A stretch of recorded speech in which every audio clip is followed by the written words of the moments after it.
What's up, everybody? I'm David Hain. Welcome to episode 125 of the A to D from Addict to Disciple podcast. If you enjoy these podcasts, please like, subscribe, follow, and share the link with your friends, or click on the support link in this episode's description. Your donation of any amount could change a life. If you'd like to get our curriculum, you can get the paperback or ebook of From Ashes to Destiny on Amazon. When we come back, we'll get into this episode entitled, My First Drug of Choice Was Lying.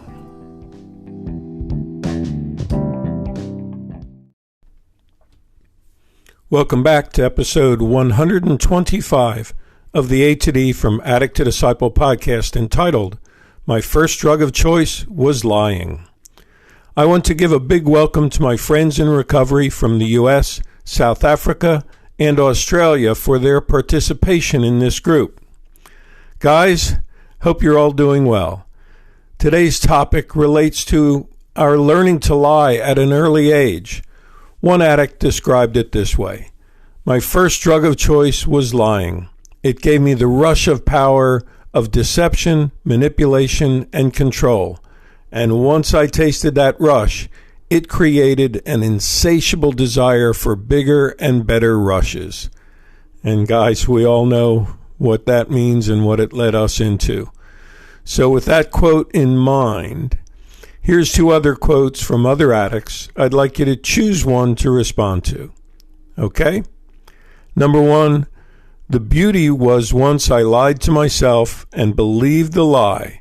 I could lie to anyone with whatever unique emotion they needed to believe me and do whatever I wanted. And number two, my lies were the perfect escape. They allowed me to escape punishment, escape consequences, escape shame, escape guilt, escape remorse. Okay, I guess you guys have something to work for there. Ben, would you like to start us off? Yep, I think for me, it's number one. And that is when you said, the beauty was once I lied to myself and believed the lie. I could lie to anyone with whatever unique emotion they needed to believe me and do whatever I wanted. Pshaw, that pretty much sums up most of my addicted life. Actually, it's been a lot of life I've lived, I think, from the moment I was able to speak until right now.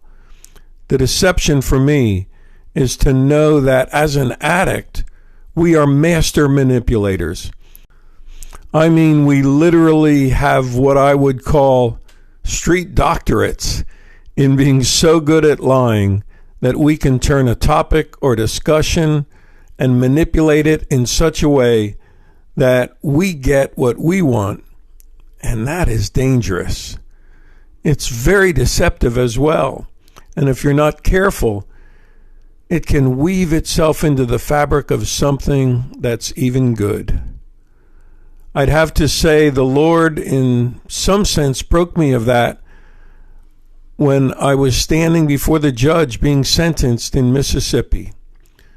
There I was with a court full of people there for other cases in civilian clothes, me and probably 10 other inmates waiting to be sentenced by the judge.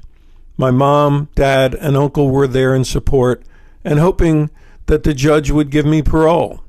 Long story short, I stood there in my inmate clothes, chained up from head to toe, as the judge read out in detail everything and every place I'd stolen from. It was a lot, like 30 felony theft charges. It took him a half an hour to read all of my charges, and all of those charges were the results of deceptive, addicted lying lifestyle. And right there under the bright lights, with everybody staring, the truth was revealed. I could feel myself sinking down into the ground with shame. But at the same time, it was liberating. After he read and said, "How do you plead?" I spoke guilty. It felt like a weight was lifted off my shoulders. From that point forward, it did not seem like there was any reason to lie anymore. Have I lied since then? Of course. Anybody that says they don't, even in innocent, good things to slightly manipulate a situation for their benefit, is a liar. However, at the end of the day, I think we feel that prick in our heart that I need to tell the truth on this one. And that's a good thing. I believe personally, regardless of where your faith walk is, for me, it's the Lord saying, hey, there's no need for that lie. Just tell the truth. Bottom line, once we walk in the truth sets us free. Real freedom. Shaw, great stuff, Ben. Did anyone else choose the first quote? Harry? Yes, David, my choice is also number 1. The beauty was once I lied to myself and believed the lie. I could lie to anyone with whatever unique emotion they needed to believe me and do whatever I wanted. When I was in active addiction, I lived in a fantasy world, believing all the lies that I became the master of manipulation. I knew how to act and portray myself to lure and get what I needed from people. I lived the lie to a point where in the present day, my wife has told me that I am a completely different person now. I was so convincing to myself about the fantasy life I wanted that I lived as if it was true, which made my life easier when it came to manipulative behavior because people saw the true emotions that I displayed and believed it was genuine. Wow, that's so true, Harry. The first person we lie to is ourselves.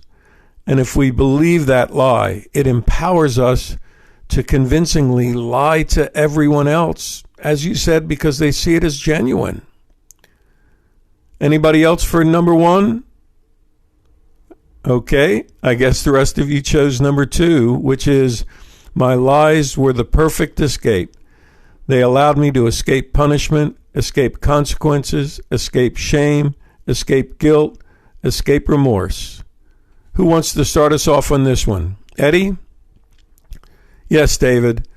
Lies were definitely the perfect escape for me. It crushed my loved ones, though, when the truth came out.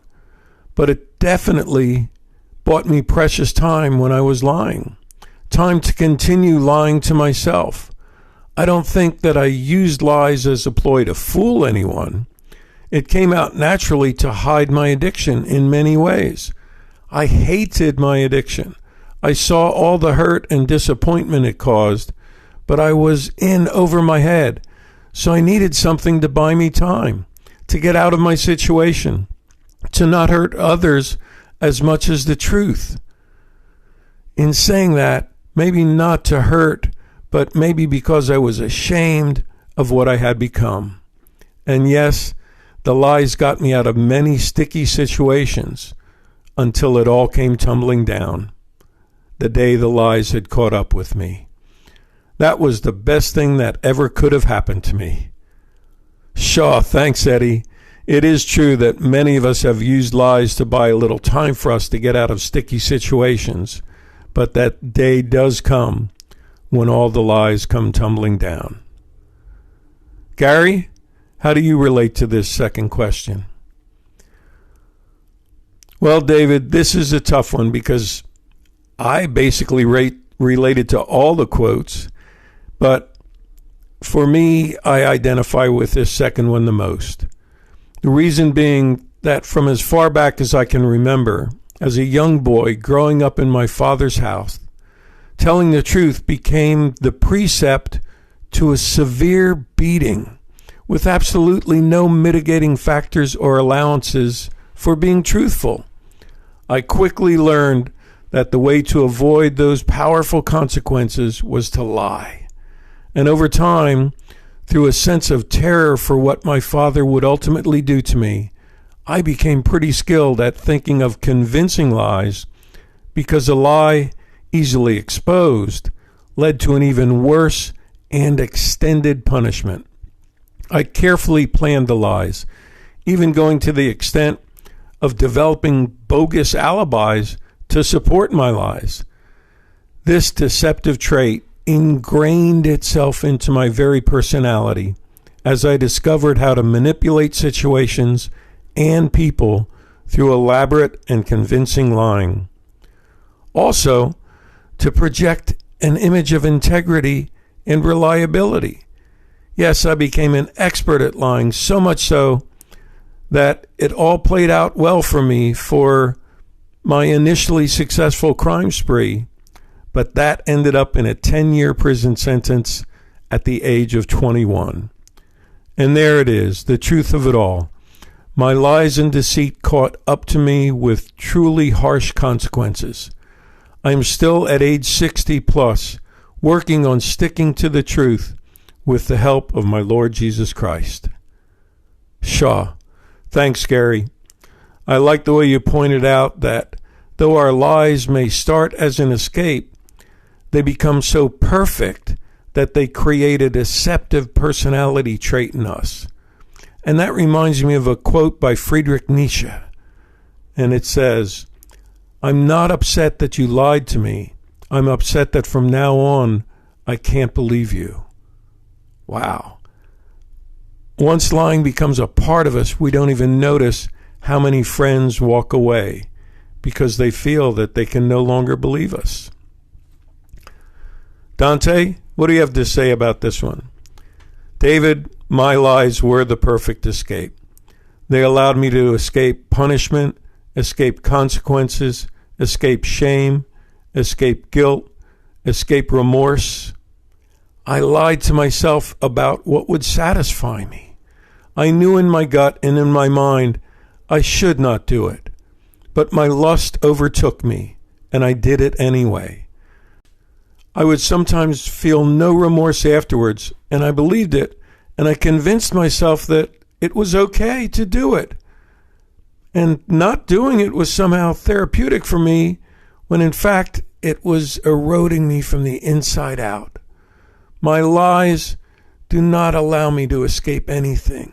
The punishment, the shame, the guilt poured on like a roaring storm, and sometimes the storm would let itself out slowly, other times all at once. It was an adequate means to the perpetuation of my own destruction. Shaw, Dante, deep stuff there, how when we get caught up in our lies, we feel no remorse for acting out. But like all these guys have been saying, that day comes, and for you, the description of it coming through punishment and shame and guilt pouring out like a roaring storm. Vivid image, Dante. Thanks. Charlie, would you like to close us out today? My pleasure, David. I chose number 2 because of the use of the word escape. I imagine that's what it was when I was trying to do my whole childhood, and I still feel that way on the inside now a lot of days. It's crazy because I believed in honesty. I really did. And I really do. But when I look back, there were so many dishonest moments. Maybe it comes from a few of my earliest memories with my parents. I always remember this day when my mom kept me home from school, which this was the first day, but she did it a lot. My dad didn't like it. So when he came home from lunch, my mom made me hide in the closet until he left. I could hear everything going on, which was creepy. And I remember vividly, one time my mom forgot I was in the closet and left me in there until late in the evening. I remember it being scary and waking up to my dad opening the closet door and asking why I was in there. I told him the truth. And me and my mom got in big trouble. Then it always sticks with me that when I would miss these days of school, a note was required to take to the teacher. I'd read the notes often that my mom wrote, and they were made-up excuses, like my 4 grandmothers dying time and time again, my mom writing notes that other people close to us have died, and I guess that is what taught me that lying, you can escape punishment guilt, shame, remorse, all that stuff. Shoot, make up a good enough story and walk away leaving them speechless. I do that with the best of them. I'm not proud of it, and I still don't think that's me, as I believe in being honorable and respectful. But my actions when I was young came from trauma responses and godlessness, I believe. Like the time my buddy Dougie got his behind whooped for stealing baseball cards, and it was me. And the time I shut down the school with the stink bomb and never fessed up. So many kids lost privileges for months until my best friend told on me. And I spent 30 years rubbing it in his face until he finally said, "Don't call me anymore." And all the times I deserved punishment from my mom, but defied her words and lied due to a lack of respect. These types of behaviors were not recognized by me as unhealthy until I found recovery at age 37. I actually thought I was a bit of a saint in my mind. I knew I had done a few things that weren't nice and stuff, but I didn't believe I'd hurt anyone because I never faced any consequences. I often left someone else holding the bag, started something and left as others fought or made up one heck of a story that blew people's minds. And people and myself would believe it because most of my life was trauma-filled. It was a wild ride, like the movie Cannonball Run or One Flew Over the Cuckoo's Nest. It was always drugs, drinking, mentally ill, arguments, and strange happenings, man. Yeah, I'd say escape was what I was doing. I'm sure glad I don't have to live that way anymore. Sure, Charlie, I'm sure many of our listeners can relate to those lies during our school years and would agree that they are glad they don't live that way anymore. Guys, thanks so much for a great group session. I'm sure we've touched a lot of people today.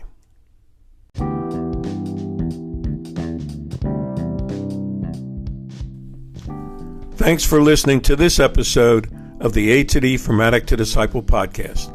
If you would like to join an online group or get one-on-one counseling if this episode stirred some thoughts in you as far as lying being your first drug of choice, please message me on the link in this podcast or by email at davidfromatod@gmail.com or go to my website www.fromatod.org and click on the contact page. You can keep in touch with what we're doing in From A to D by following me on Instagram at David From A to D. Tune in Monday for our next episode, and as always, stay safe and stay strong.